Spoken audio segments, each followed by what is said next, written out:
सामाजिक कार्यकर्ते अंजली दमानिया बोलतायत, थेट जाऊयात. आणि तो येण्याआधी तुम्ही ही बातमी कशी चालवली? कारण हा अहवाल अजून आलेलाच नाही.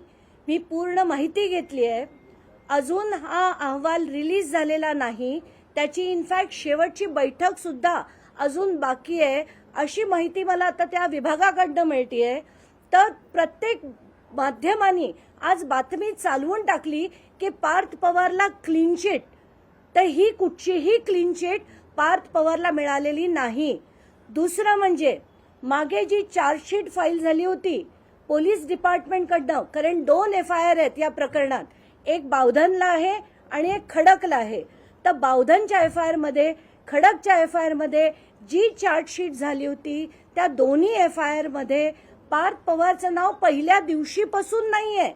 म्हणून तर आमचा खरा लढा होता की त्याचं नाव FIR मध्ये का नाही, आणि जर FIR मध्ये त्याचं नाव नाहीये तर चार्जशीट मध्ये नाव येण्याचा प्रश्नच येत नाही. आणि आम्ही हा प्रश्न जेव्हा आधी कलेक्टरांना, सगळ्या अधिकाऱ्यांना विचारत होतो, त्यांचं असं म्हणणं होतं की FIR मध्ये नाव नंतर घातलं जाईल.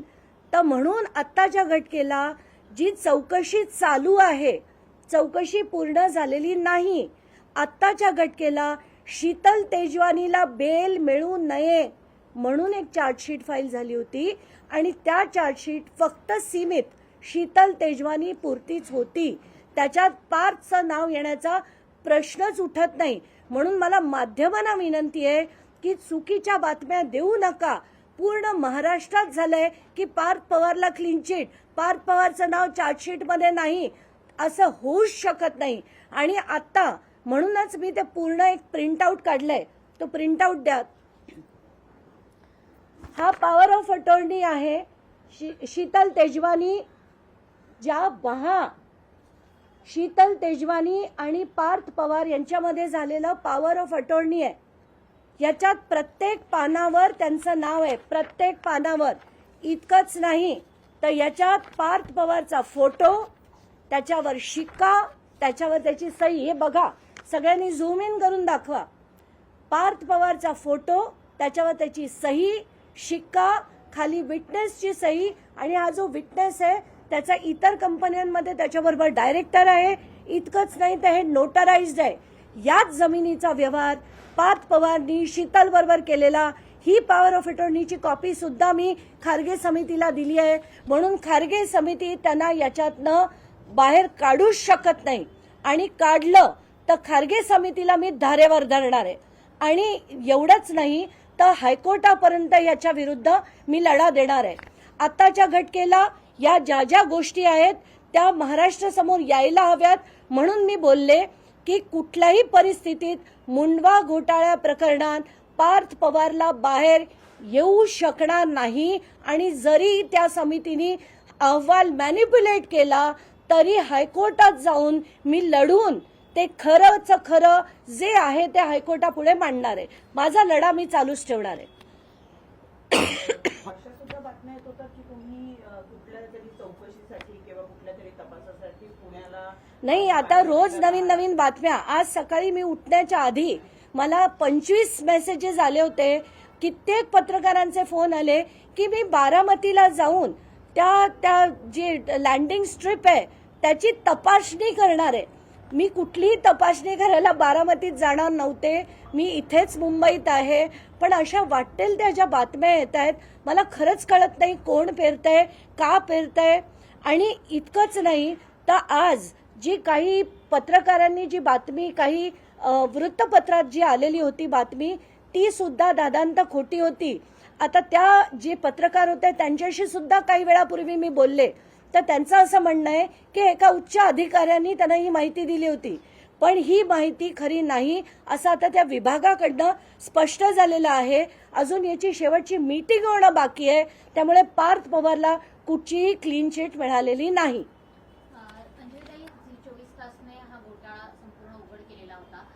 त्यानंतर बऱ्याचशा घडामोडी महाराष्ट्राच्या राजकारणात सुद्धा घडलेल्या आहेत, सामाजिक पटलावरती घडलेल्या आहेत. अजित पवारांचा मृत्यू होणं आणि त्यानंतर या चौकशीमध्ये पार्थ पवारांना क्लीन चिट मिळाली अशी बातमी येणं, याचा कुठेतरी संबंध आहे का?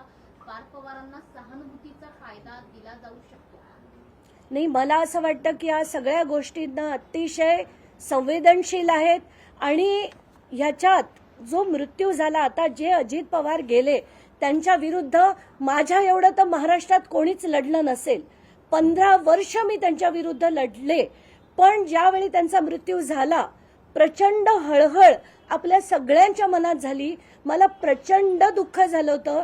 2 दिवस सुचत नव्हतं की हे काय झालं, कसं झालं. पण त्यानंतर अमुक जी माहिती मिळत गेली, अनेक शंका उपस्थित झाल्या होत्या, त्याच्यातनं सुद्धा मी बरीच माहिती घेण्याचा सध्या प्रयत्न करते. ही माहिती बाहेर आल्यावर मी सांगेनच. पण आत्ताच्या घटनेला दुःख एवढं होत आहे की एवढी त्यांची जवळची माणसं, घरातली माणसं आणि त्यांच्याबरोबर पक्षात काम करणारी माणसं, ही इतकी जवळची त्यांच्याबरोबर रोज काम करत असताना यांना दुःख का झालं नाही, यांना घाई का झाली, हा जो महाराष्ट्राच्या सगळ्या जनतेला प्रश्न पडलाय की हिंदू धर्मात किंवा महाराष्ट्राच्या संस्कृतीत असं होत नाही. आणि आज जो या शपथविधीमुळे गेलेला महाराष्ट्रातला सोशल मेसेज आहे की घरातलं व्यक्ती गेलं तरी कामकाज चालू ठेवायचं असतं, हा जो एक सोशल चुकीचा मेसेज गेलाय महाराष्ट्रात, याची खंत वाटते. एवढंच आत्ता मला बोलायचं. जाणीवपूर्वक, कारण आता आपल्याला माहिती आहे की जिल्हा परिषदेच्या निवडणुकांचा प्रचाराचा शेवटचा दिवस आहे. अगदी रोहित पवार यांनी सुद्धा अजित पवारांना जर सद्भावना किंवा श्रद्धांजली द्यायची असेल तर त्यांचे विचार पुढे न्यायचे असेल तर मतदान योग्य पद्धतीनं करा, ही श्रद्धांजली असेल अशा पद्धतीचं ट्विट केलेलं आहे. एकूणच आजच्या पेपरमध्ये आलेल्या या बातम्या आणि निवडणुका याचा काही संबंध आहे का असं तुम्हाला वाटतं का? त्या अनुषंगानं या बातम्या दिल्या गेल्या असतील. मला एकच फक्त गोष्ट मांडायची आहे की याच्यात भाजपनी एका दगडात 2 पक्षी मारले. एक म्हणजे त्यांनी राष्ट्रवादीत परमनंट फूट पाडली आणि दुसरं म्हणजे त्यांनी आत्ताच्या झेडपीच्या निवडणुकीत जो राष्ट्रवादी पक्षाला जो आपलेपणा आपुलकी मिळाली असती किंवा जो सॉफ्ट कॉर्नर लोकांचा मिळाला असता तो आता मिळेल की नाही. कारण महाराष्ट्रात सगळी लोक प्रचंड प्रमाणात चिडलेली आहेत की यांना इतकी काय घाई झाली होती, असं असंख्य लोक म्हणताना दिसत आहेत. हा भाजपचा डाव होता की काय असा प्रश्न पडतो. आणि आत्ताच्या घटनेला मला हेही स्पष्ट करायचंय की जितका राग, जितका मला चीड अजित पवारांवर त्यांच्या भ्रष्टाचाराची यायची, तितकीच चीड मला शरद पवारांची आणि त्यांच्या गटाची यायची. त्यामुळे मला कोणाबद्दलही सिंपती नाही, पण राजकारण इतक्या खालच्या दर्जाला जाईल हे मात्र पटत नव्हतं.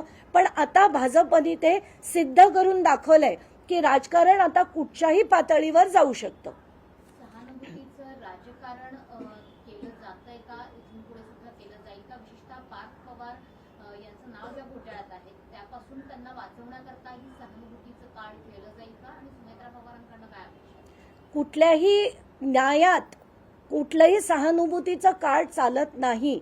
जर जे त्यांनी गुन्हे केलेत, आधी एक खोटी कंपनी बनवणं, त्या खोट्या कंपनीचे सगळे व्यवहार बदलणं, त्या व्यवहारातनं LOI मिळवणं, LOI मधनं स्टॅम्प ड्युटी वेवर घेणं, स्टॅम्प ड्युटी वेवर नंतर अमुक करणं, हा सगळा प्रकार जो झालाय तो कोणी त्याच्यातनं वाचणं पार्थ पवारांना शक्य नाही. आणि जसं मी सांगितलं, हे जे डॉक्युमेंट आहेत ही सगळी पेपरवर आहेत. त्यामुळे सहानुभूतीने या सगळ्या गोष्टी मिटणार नाहीत. पण आत्ताच्या घटनेला सहानुभूतीची लाट जी राष्ट्रवादीकडे गेली असती ती झेडपी इलेक्शनमध्ये जाऊ नये म्हणून घाईघाईत हा शपथविधी करून घेतला, हे याच्यातनं स्पष्ट दिसतंय. कारण कुठेतरी ह्या मंडळीने त्याच्यातले जे नावाजलेले आहेत सुनील तटकरे, प्रफुल्ल पटेल आणि छगन भुजबळ, हे एका पायावर भाजपमध्ये कधीही जायला तयार आहेत. आणि म्हणून त्यांनी